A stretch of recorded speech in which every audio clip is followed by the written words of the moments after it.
What's going on, y'all? Welcome back to the channel. Today we are going over the Hex Chess Raid in Crystal of Atlan. We'll be going over specifically the Elite version, as for the most part the story version will have most of the mechanics from the Elite version, but the Elite version does have some mechanics that differ from the story version. If I had to rate this Elite difficulty on a scale of 1 to 5, I would probably give it around a 3.5 once you actually know the mechanics and what each boss actually does. So as in every raid, knowledge is key. That being said, let's hop into our first fight here, which is going to be with the pawn boss, or the Hex Chess Guard. This boss is pretty much very straightforward for the most part, but he does have some key moves that you definitely want to watch out for. For the most part, try to stay in front of him when fighting him and dodge behind him whenever you are trying to dodge some of his moves, and you'll have an easy time when fighting him. This is because besides the key moves that you want to watch out for, he has a lot of moves that hit in a forward cone and sweep. So if you're trying to dodge away from him, or trying to even dodge to the side, you'll still probably get hit and probably won't even hit the perfect dodge. So just dodging behind him, or even jumping above him and trying to go ahead and just double jump around him when he's trying to hit you would work tremendously. And just being behind him in general is a very, very good way to fight this boss specifically. Moving on to the moves that you want to watch out for. The first move that you definitely want to watch out for when fighting him, you'll see him raise his sword up into the air, and an AoE circle will actually start to form underneath him. He has two forms of this move. One is a form where you have to jump and it'll only hit on the floor. Another is a form where it'll go ahead and hit not only the floor, but it'll also rise up. And the only way to dodge that is to either get out of the AoE circle, or to try and stall by jumping as high as you can inside of the air and then stalling with some of your skills and basic attack. Watch out for this move, as it will do a lot of damage to you as it hits, as well as it will also suck you in while he is forming the AoE circle on the floor as well.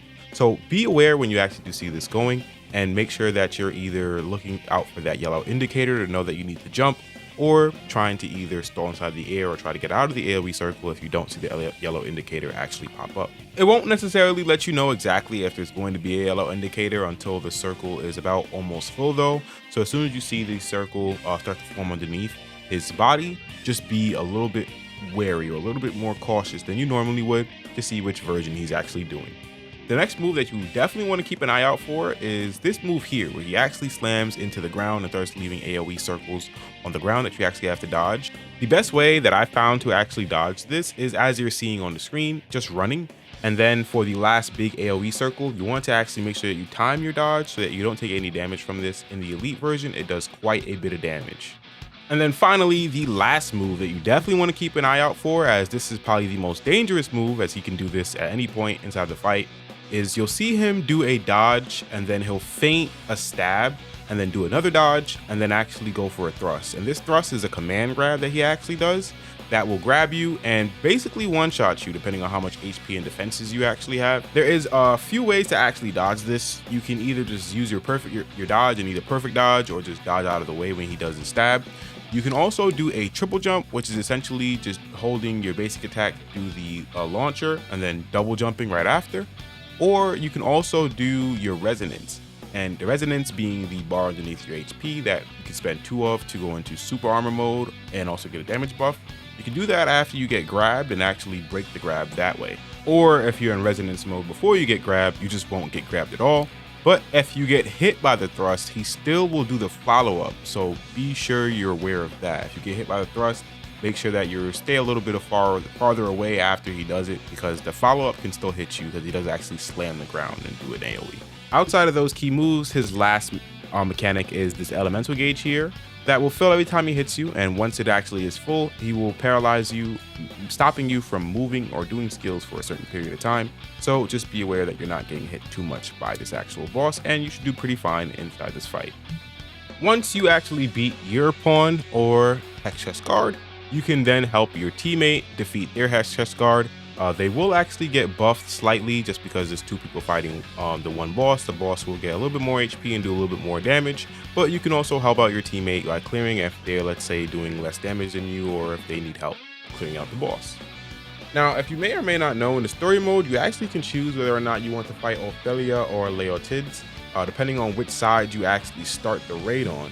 However, I was doing some testing with a lot of different elite raids, and for the most part, I couldn't necessarily tell if it was a random or if it was a guarantee, depending on where you're standing when fighting these bosses. If you guys know exactly how to guarantee to fight whichever one, Ophelia or Leotids, definitely let me know inside the comment section and I will pin that comment. But we're gonna go over Leotids and Ophelia now. For the most part, Leotids does not necessarily change from the story version. His mechanic is going to be tethering 2 players together, and those players need to trip him when he does his running techniques. And yes, this means that anytime that he's actually running, you can use those 2 players to trip him and break his shield, giving you a big, huge DPS window. There are certain mechanics as well that he also can only be stopped from doing if you do actually trip him, like the Phantoms mechanic that he does towards the end of his actual life. The first mechanic that he'll actually do is where he'll jump into the middle and have an AoE circle inside the middle as well. Anyone who is inside this circle will take damage over time and die. And then he'll also mark 2 allies and drop meteors on them, and they'll need to actually run in a circle, preferably in the same direction to make sure that they don't actually intersect. And as the meteors drop, they'll leave fire puddles on the ground.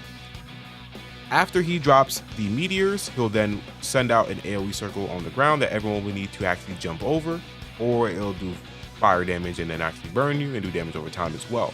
A relatively simple mechanic. It's just a matter of the 2 people who are marked running inside the same direction and then just jumping at the end to dodge the AoE circle.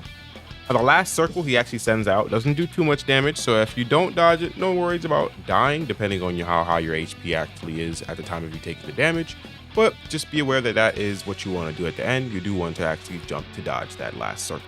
The next mechanic will actually be where he goes into the middle and then starts sending out phantoms that charge at you while having 2 players tethered together. At the end of him sending out these phantoms, he'll charge through the middle of the ring, and you'll want to actually trip him, or else he will do a big AoE and wipe everybody on the team. There is a way to actually get around this, however, using the same triple jump tech that I showed you earlier.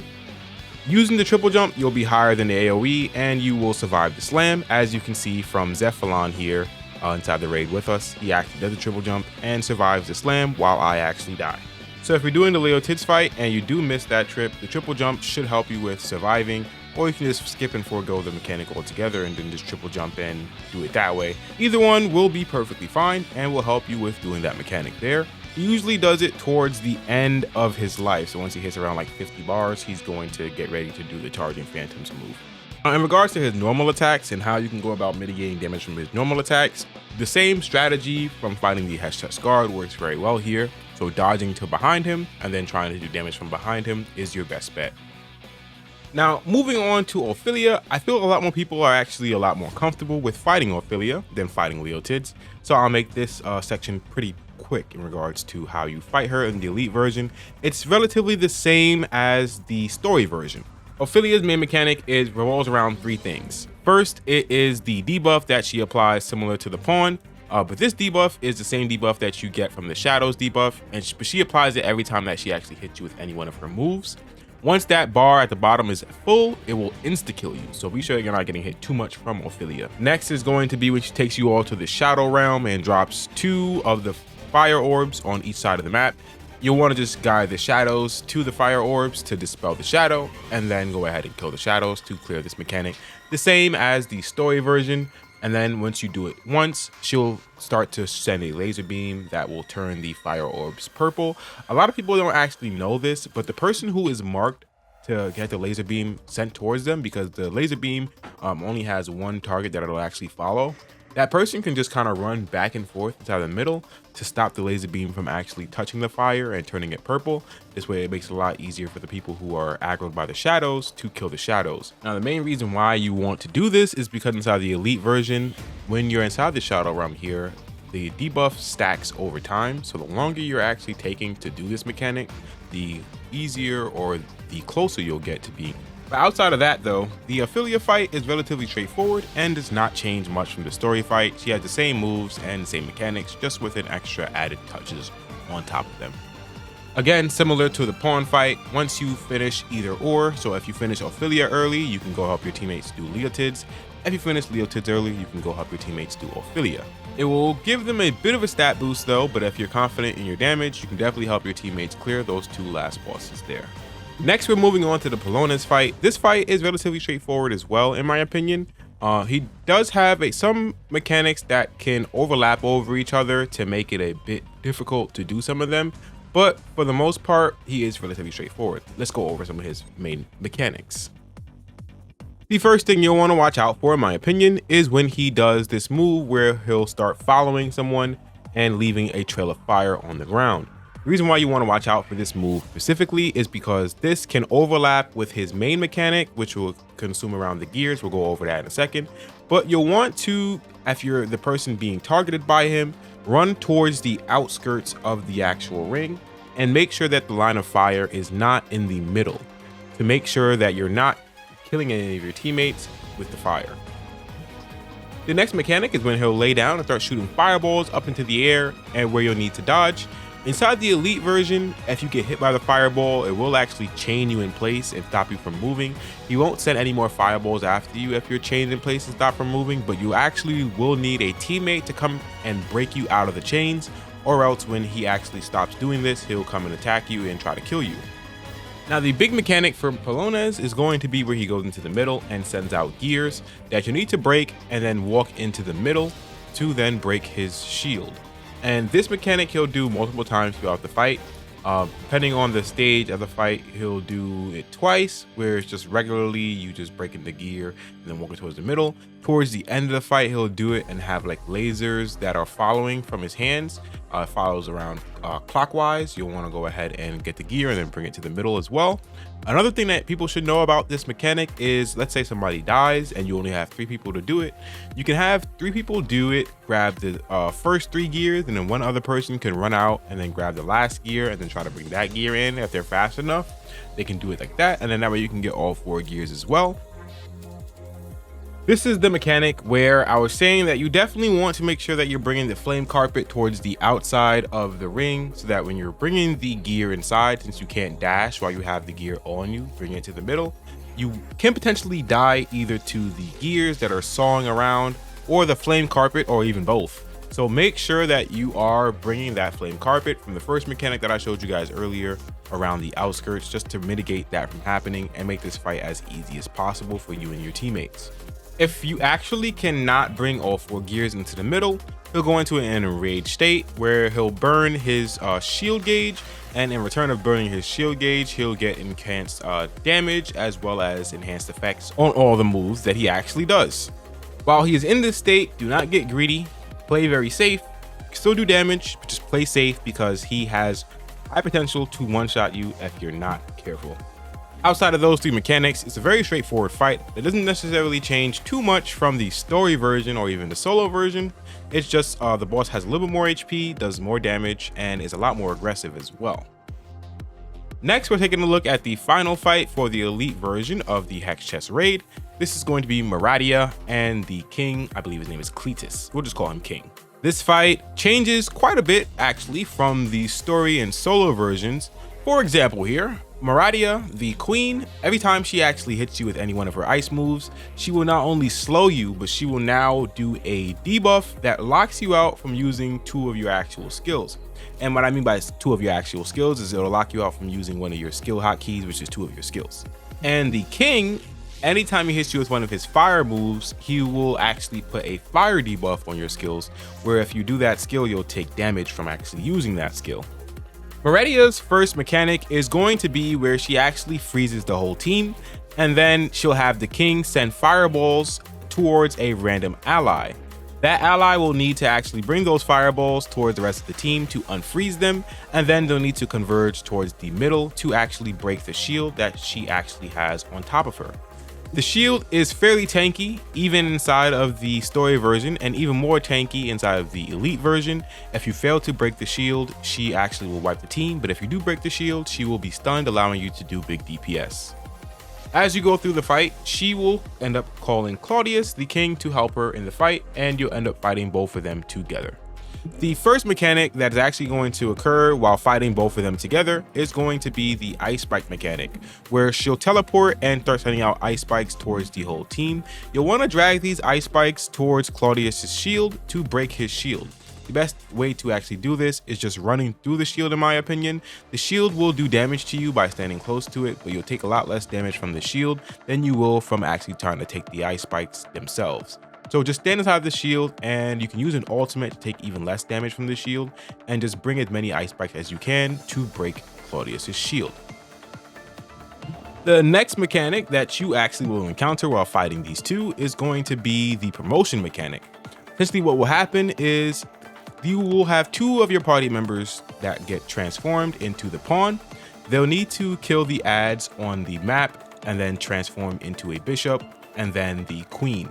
Once they transform into the queen, they'll need to go into the middle and break Claudius's shield.